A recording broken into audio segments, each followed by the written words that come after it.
Welcome all of you for this Bhagavad Gita class, chapter 3. Let's start. Om Namo Bhagavate Vasudevaya. Om Namo Bhagavate Vasudevaya. Om Namo Bhagavate Vasudevaya.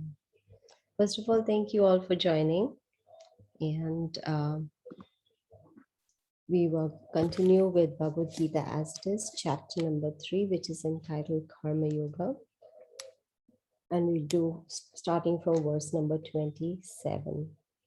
Prakrite kriyamanani gune karmani sarvashaha ahankara vimodhatma kartaham niti manyate. Translation by Srila Prabhupada. The spirit soul, bewildered by the influence of false ego, thinks himself the doer of activities that are in actuality carried out by the three modes of material nature. Om Agyanatimirandasya Gyananjana Shalakaya Chakshur Unmilitamena Tasmai Shri Gurave Namah. So as we've been listening on this chapter number 3, Karma Yoga, we see how Krishna is giving knowledge to Arjuna on how he should work. Most of us do not have the right understanding of how to perform our activities. First of all, we think that this is my duty or that is my duty. But Bhagavad Gita teaches us that it's not sufficient to do duty, but it's important to do prescribed duty. Just as I am not feeling well, so I went to the doctor and the doctor gave me a prescription. And if I follow the prescription, then I'll be able to get healthy again.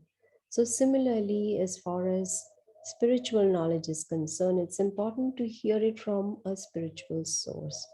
So here we see Krishna, who is the Supreme Personality of Godhead. He's God himself. He's advising his friend Arjuna how he should perform his prescribed duty. So he's giving him prescription. First of all, he says that one is bewildered because of false ego.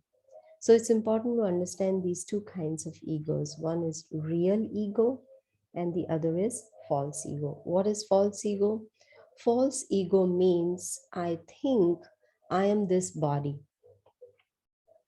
And the real ego means I understand I am not this body. I am a spirit soul.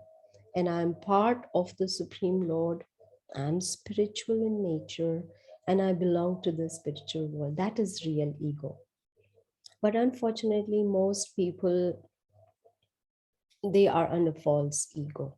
And when they are operating under false ego, they think I am the doer of all the activities.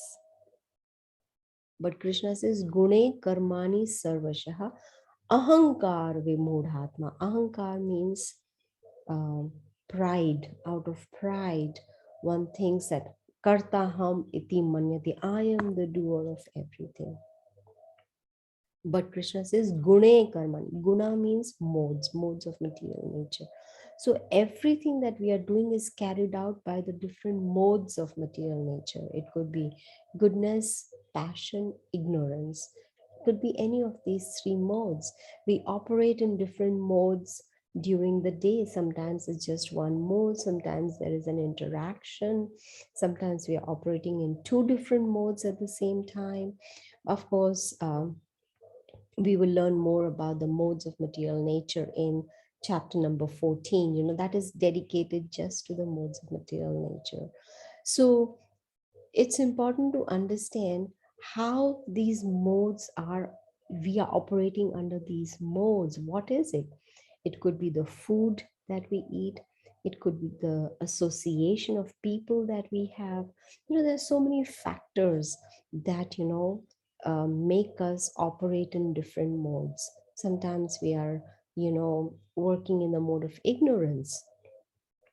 And then sometimes passion, sometimes goodness.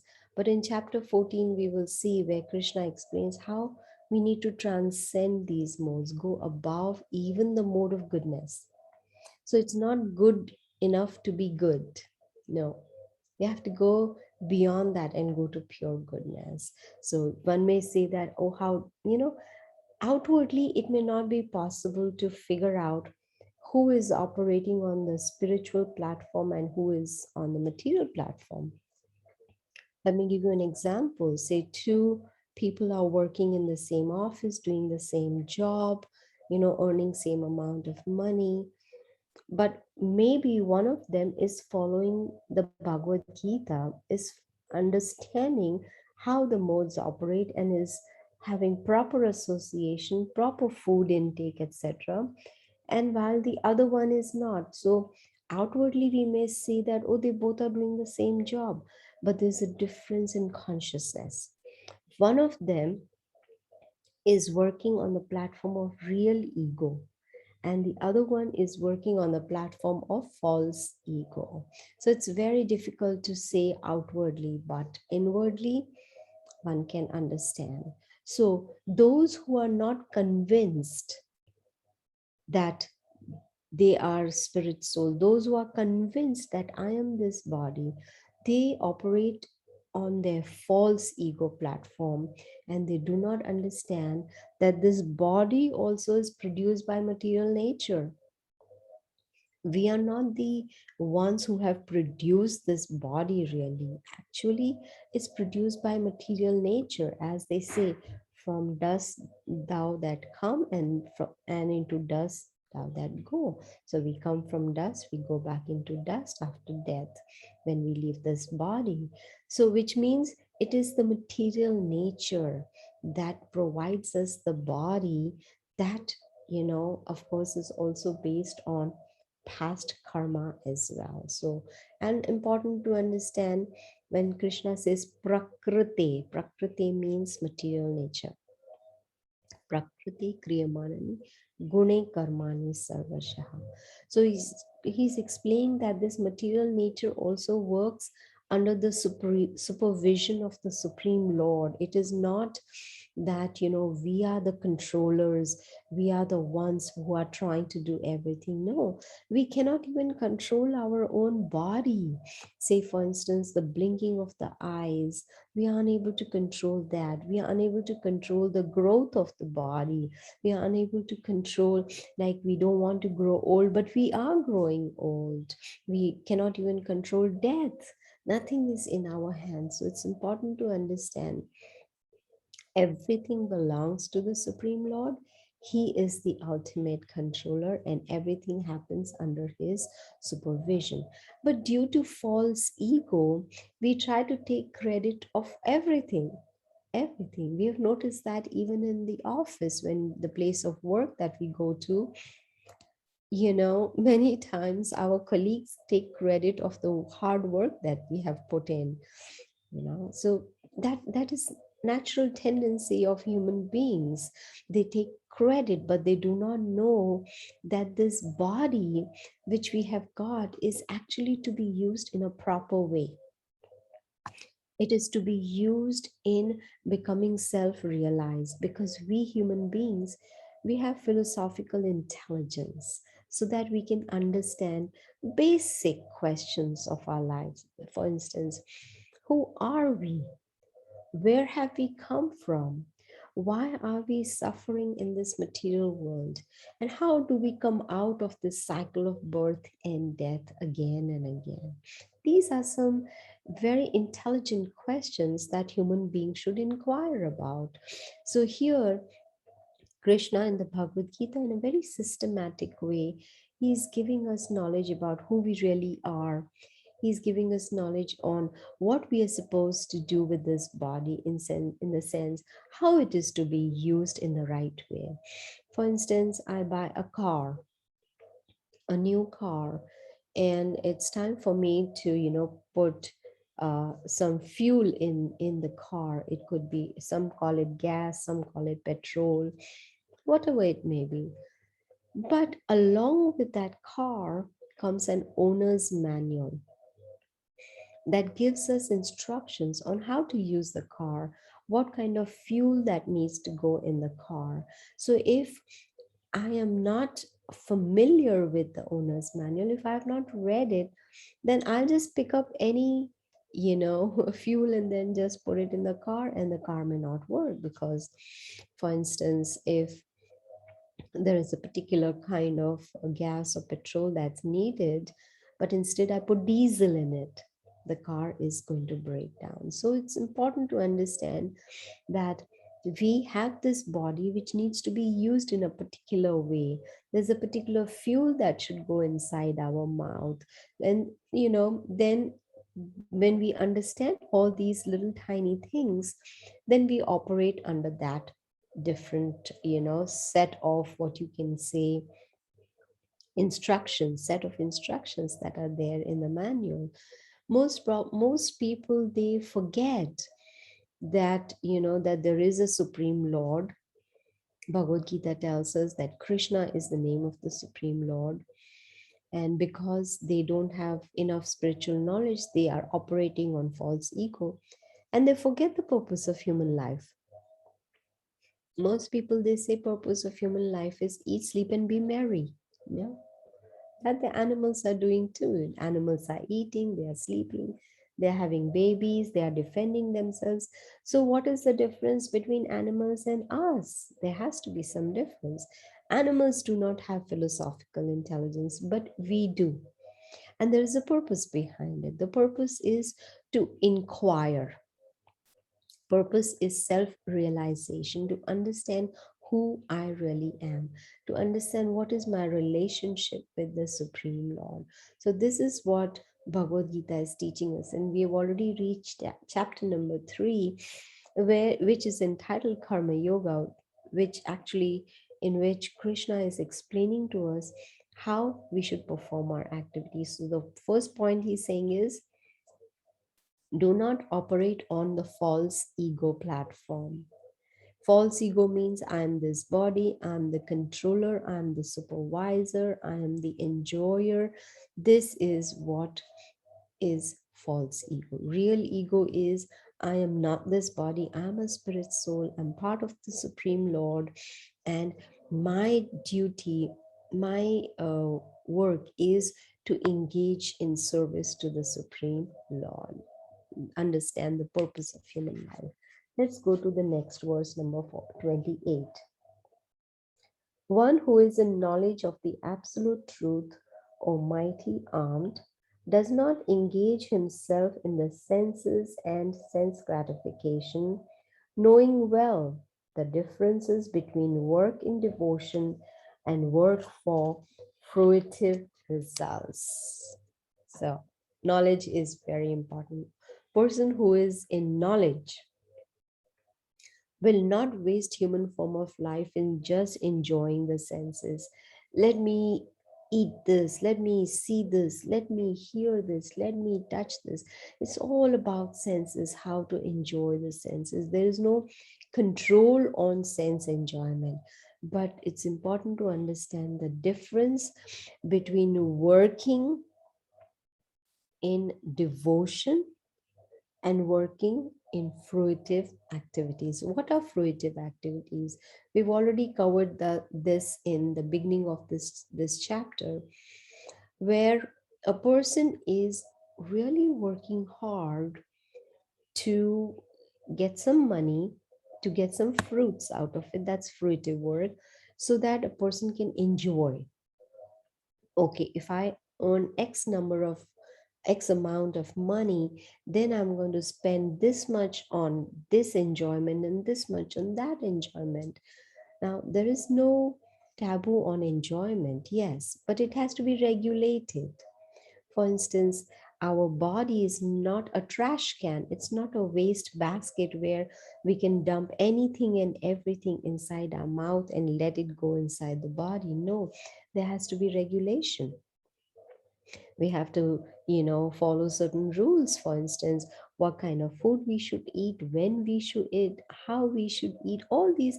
For instance, scientifically it's been proved, even Ayurveda, explains very nicely that if we want to lead a healthy body, healthy life, then we should fill our stomach only half.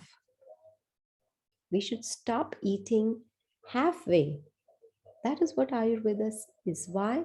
Because half of the stomach is with food, then a quarter should be filled up with water, which should be 2 hours after or before meals, and then leave a quarter space in the tummy for the air so that the digestion takes place. But unfortunately, most people, what do? They fill themselves up to here while eating. They eat till I can't eat anymore. That's a very unhealthy habit. See? So a person in knowledge understands that there has to be sense control. The senses need control. If the senses are not under control, and the senses will come under control when the mind is under control, and the mind will come under control when the intelligence is fed with knowledge, so that it can control the mind, so that it can control the senses. So a person who is in knowledge of the Bhagavad Gita will understand that regulation of senses is very, very important, because that person understands that this human life is not just for sense enjoyment, it is for sense control also. So doesn't engage in fruitive work. So what happens? This is how karma works. So there are three kinds. One is karma, which is where you perform activities but you want to enjoy the reactions or the fruits of those activities. Now, when we do that, as we've heard, every action has a reaction. So then we are accumulating reactions. When we accumulate reactions, then we either suffer or we enjoy. The next form is called vikarma. Vikarma means we do not follow any scriptures. We do not follow the laws of the Supreme Lord. We just randomly live the way we want to live. So obviously the actions of those, the reactions of those actions are not going to be good, which means again, we have to suffer the reactions. Whereas there is another one which is called akarma. Akarma means we perform our activities according to the Bhagavad Gita, according to the instructions or laws of the Supreme Lord. Then there are no reactions. See, because the whole consciousness has changed, and that is what Krishna is talking about in this verse, where he says, work in devotion. So when we work in devotion, it is better than working as a fruitive worker where we are trying to enjoy the fruits of our labor.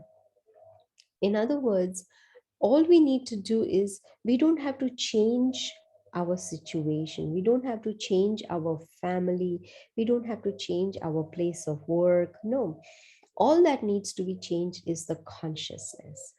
With the help of knowledge, we just change the consciousness in which we work. First of all, we need to understand I am not this body, I'm the spirit soul, and I'm part of the Supreme Lord. I am the child of the Supreme Lord, and my position is as a servant of the Supreme Lord, where I serve the Supreme Lord.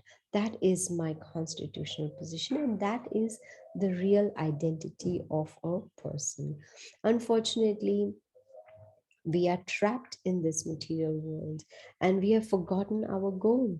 Our goal is to be self realized. Our goal is to understand this is not my home. This material world is not my home. My home is the spiritual world, and that is where I belong. And we've forgotten that the Supreme is the master of my senses, is the master. But because we are due to lack of knowledge, we don't have, because we don't have enough knowledge, there is bewilderment. So basic knowledge to understand, it started with chapter number 2, where Krishna explained that first step of understanding is I am not this body. And then if we learn the Bhagavad Gita, hear the Bhagavad Gita, and we contemplate on it, and if we follow the process that is given, then there's going to be liberation, right? Then we will not action and reaction. The problem is coming because we are acting platform, and because of that we are getting entangled in reactions. So if we perform our activities according to this knowledge given in chapter number 3, which is called Karma Yoga, when we do our prescribed duties, then there will be no more reactions. And then there is going to be like the change in consciousness. That is important. When there is change in consciousness, then we will come to a stage where it's going to be just peace and happiness. There's going to be no distress or no disturbance. Let's see what is there in verse number 29. Bewildered by the modes of material nature, the ignorant fully engage themselves in material activities and become attached. But the wise should not unsettle them, although these duties are inferior due to the performer's lack of knowledge. Very important. Say, I am on the path of self realization and I'm taking on knowledge and I'm trying to understand. I'm trying to follow, the right way to perform activities, etc. But then I see someone who is not. I should not unsettle that person, right? Say, for instance, excuse me, in this material world, most people are bewildered. Excuse me.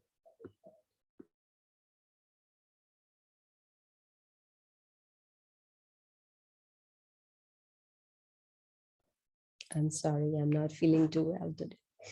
So it's important that when we take on this knowledge from the Bhagavad Gita, we understand that the modes of material knowledge, modes of material nature, they are responsible for our bewilderment.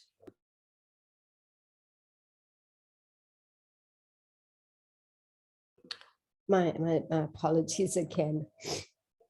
But it's, of course, when we go to chapter number 14, we will learn more about the modes of material nature, how they operate, and how we can transcend them. But it's important not only to rise above these three modes of material nature, but also, if we are wise enough, we should not unsettle those who are operating on lower modes. It's we just give them knowledge. Why do you think I have this session, every week around this time on the Bhagavad Gita? Is just to give knowledge, because it's not blind faith. It's not something I'm telling you, okay, do this and this. No, it is based on the scriptures. This Bhagavad Gita is actually the essence of all Vedic literatures. And from here, we can learn how to live a human form of life in such a way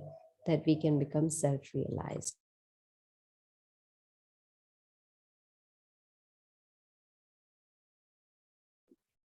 So all we can do is that we can, of course, once you take on this knowledge, you can give it to others also. Because if there is no knowledge, then a person is always going to be under the impression that I am this body, will identify with this body, which is not a good thing, because we are not this body. We are the spirit soul, which is inside this body.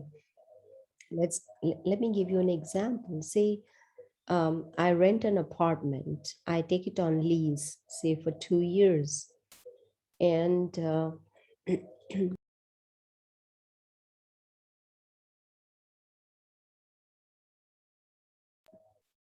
so when I sign the lease, it is very clear that I will be in this apartment only for 2 years. Once the 2 years are over, I have to leave that apartment completely, right? So This body also is on lease to us. It has been given to us on lease. It's only X number of years that we will be in this body. And after our time is up, we have to leave this apartment, this body, and go into the next one. So that is beyond our control. So need to understand that I am not this apartment, I am not this body, I am the spirit soul. So if we become too attached to this body, then understanding of spirit soul will not be possible. So there are many people in this world, they are busy in doing some rituals, or they are, worshipping their land or social work, etc., whatever it may be, or very busy in their material life. They're not interested in self-realization. It's okay. We should not disturb them. It is their choice, right? We have freedom of choice. In the 15th chapter of Bhagavad Gita, Krishna says, Sarvasya chaham ridi sanivishto matah smritir jnanam apohanam cha. He says that I'm situated, the Supreme Lord says, I'm situated in everyone's heart. And from me comes remembrance, knowledge, and forgetfulness, these three. So we make the choice. He is there in our heart. We, as the spirit soul, are there in the heart. So we have a choice. What do we want to do? Do we want to remember the Lord? Do we want to forget him? Or do we want knowledge about him? Then, based on our choice, he helps us in our endeavors. So it's important to understand that ignorant, those who don't have this knowledge, they do not appreciate spirituality. But those who are the devotees of the Supreme Lord, they still want to give this knowledge to others so that they can become self-realized. Let's see verse number 30. Therefore, O Arjuna, surrendering all your works unto me with full knowledge of me, without desires for profit, with no claims to proprietorship, and free from lethargy, fight. You see, here Krishna is giving instructions to Arjuna. Arjuna was a warrior. His prescribed duty was to fight in the war. But here he's confused about his duty and he is bewildered and he's saying, I don't want to fight. So here Krishna is telling him, you need to fight. You fight with a different consciousness. You fight as though you are doing it because I'm asking you to fight. So you fight because I want you to, that's your prescribed duty. And he says, with full knowledge of me, which means it's important to have knowledge of the Supreme Lord, even when we are doing our prescribed duty. And he's saying, without desire for profit.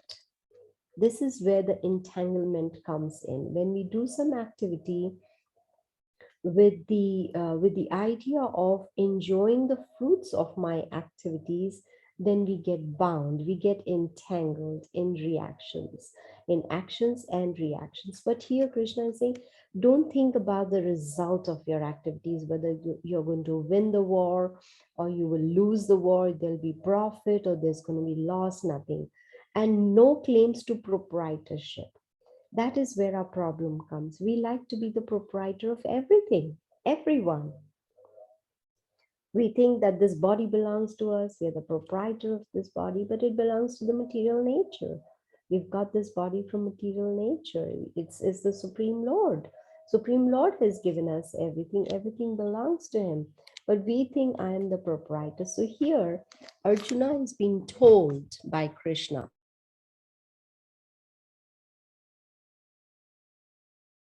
Excuse me.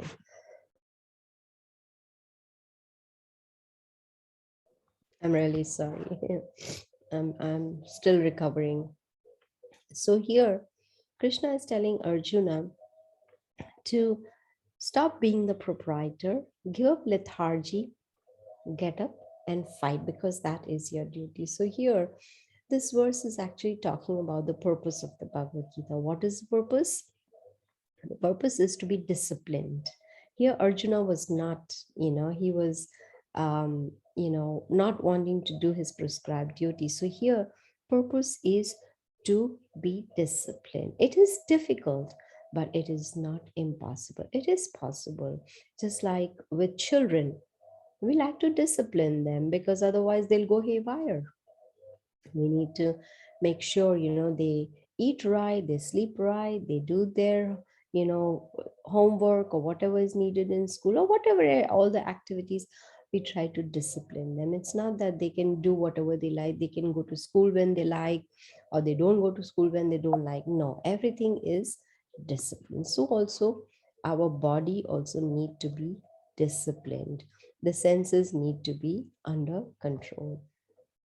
Unfortunately, most people think that we are independent. No, we are not independent at all. As I was explaining earlier, even this body is not under our control. We think this body is, but it is not at all.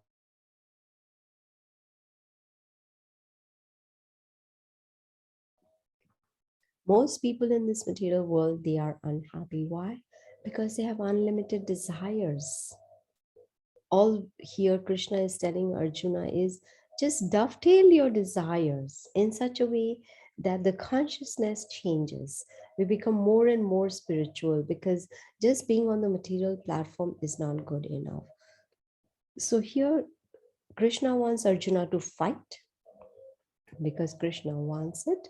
He wants him to discharge his prescribed duty and not claim proprietorship, not worry about the results, whether it's going to be success or failure. And if we also operate, do our work in that consciousness, then we will realize supreme bliss. Then we will be happy and satisfied. Then there will be no desire, to enjoy the fruits of activities. Let me give you an example. We go to the bank and we see the cashier. The cashier is dealing with cash all day long, is counting, and those people who are coming to withdraw cash, he is going into the account, checking the account, seeing their balance, with taking out cash, counting. Say I go to the bank and I say I want to withdraw $1,000. The cashier has to count 1,000. He'll count a few times and then give the cash. Now the cashier is handling cash all day long. Does all that cash belong to him? That $1,000 that he gave me, did it belong to him? No, it doesn't belong. Not a single dollar or any amount of money belongs to the cashier who's sitting there just doing his duty. Money into the account and withdraws the money. So when I go to deposit, the cashier will again count and deposit into my account. There was a gentleman who was working very hard. He was doing two jobs because he had a goal in life. And his goal was that I am going to work very hard and I'm going to save a lot of money. And by the time I retire, I'll have enough money to lead a very secure and peaceful life. That was his goal. So every few days, whenever he would get his paycheck, whether it was every 2 weeks or a month or whatever, from both the jobs, he would write his account number and he would deposit those checks. Now, one check he would use for his maintenance, daily maintenance, etc., utilities and all, whereas the other check he kept in the savings account because he didn't want to touch it, and that was his goal, to save up for life after retirement, and which is a good thing to do. But the problem was, there was a problem. So when he retired, after so many years of deposits, when he retired, he went to the cashier, to the bank, and he wanted to withdraw some money from his savings account because now he didn't have any job. He had already retired, so he needed some money. So when he gave the slip, to withdraw some money from his savings account, there was zero balance. He was shocked. He said, how is that possible? Every Regularly every month I've been coming and depositing money for so many years. And when the cashier looked up, it found out that he had been depositing money into a wrong account. You see, a wrong savings account. That means his hard earned money was going into someone else's bank account. So it's very important to understand that we need to deposit in the right account. This human form of life is very, very rare. We do not get this human form of life very easily. According to the Vedas, there are 8.4 million species of life, out of which only 400,000 species is humans. I'm not talking about the population, I'm talking about the different species of life. So human form of life is very rare, and it is the highest species, as you can tell according to Vedas. Why? Because in human form of life we can inquire, why am I suffering? Who I am? And how do I break the cycle of suffering? Only the human beings can think about that and inquire. So, if we have this human form of life, if we misuse it, then that means we are depositing our money into the wrong bank account. Because then at the time of death, we will have no spiritual bank balance at all. Not at all. So, here in this verse that we are learning, Krishna is telling Arjuna that you are a warrior, you fight, but you surrender all your results unto me. What does that mean? Meaning, you follow my instructions. He wanted Arjuna to give up lethargy. He wanted Arjuna to give up confusion and bewilderment. Get up and fight, because he was a warrior and that was his prescribed duty. So we also need to find out what is our prescribed duty. For that, we do need a teacher, just like we send our children to school. Why? So that they can learn from the teacher, they can get the knowledge from the teacher. So, similarly, when it comes to spiritual knowledge, we also need a spiritual teacher. Let's see what is there in verse number 31. I'll do this last verse for today. Those persons who execute their duties according to my injunctions and who follow this teaching faithfully without envy become free from the bondage of fruitive actions. So you see, here there is a formula to become free and liberate ourselves, free from entanglement. So if we want liberation, here is the formula. What is the formula? He says, perform your duties according to my injunctions. That means Krishna's injunctions, which are already given in the Bhagavad Gita. In the Bhagavad Gita, Krishna gives us the knowledge, gives us instructions on how to lead this human form of life. So when we follow, he says, if we follow them faithfully, that is important, faithfully, because when we follow faithfully, then and also without any envy, then that is when we will get the benefit. And here he says, then we will become free from the bondage of fruitive activities. Now, the Vedas, I'm sure all of you have heard about Vedas. There are 4 Vedas, and the Vedas, they are the eternal words of the Supreme Lord. They are not just uh, material books, they are spiritual books. They are the words of the Supreme Lord Krishna. And of course, basic faith is necessary. For instance, anything that I want to do, I need to have basic faith. Then I can build up on that faith with the help of knowledge. So as per the Vedas, even the Bhagavad Gita says Krishna spoke the Bhagavad Gita, and the Bhagavad Gita itself says that Krishna is the Supreme Lord. So then we can build up on this faith by hearing more and more and more, getting more and more knowledge from the Bhagavad Gita, and then we can, progress in spirituality. So to do that, it's important to have a good association of like-minded people, association of those who are following the Bhagavad Gita, association of those who are practicing, or those who are reading the Bhagavad Gita, understanding it. Then what will happen?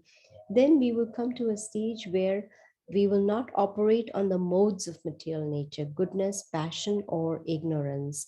So then we will operate on the transcendental level.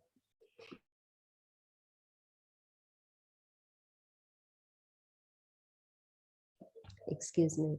So then we will start operating on that level, on the transcendental level. And the first thing to progress on spirituality is meditation. I always talk about meditation in my classes, and it's a special kind of meditation which is called mantra meditation.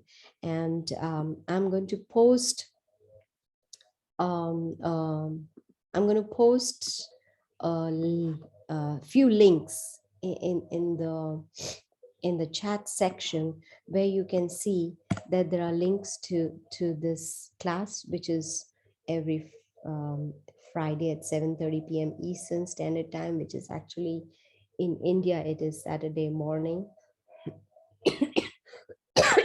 Then there is a link to the Facebook page. There's link to the YouTube channel. If you've missed previous classes, you can hear them. And there is a WhatsApp group where I post almost every day on different topics, and also some announcements. And then finally, you will see the mantra. Man means mind, and tra means to free the mind of anxieties. So that is mantra. So we let us do some mantra meditation just for a few minutes to give you an idea how to perform this mantra meditation. And why should we do that? Because it will help us to control the mind, which is going to help us to control our senses and bring us to a stage where there is complete bliss. So let us do some mantra meditation now.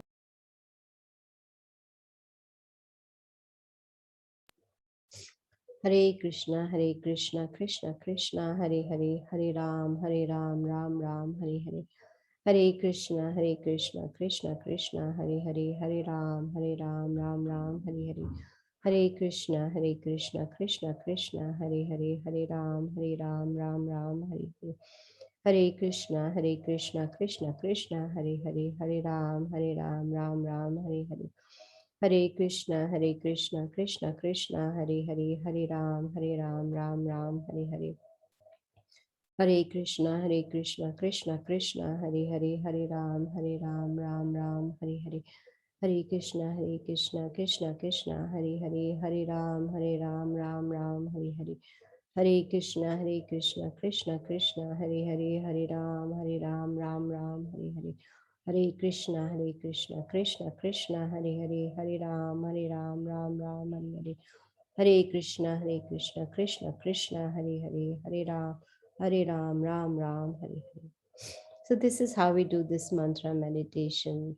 So if anyone has any questions, you're welcome to ask me.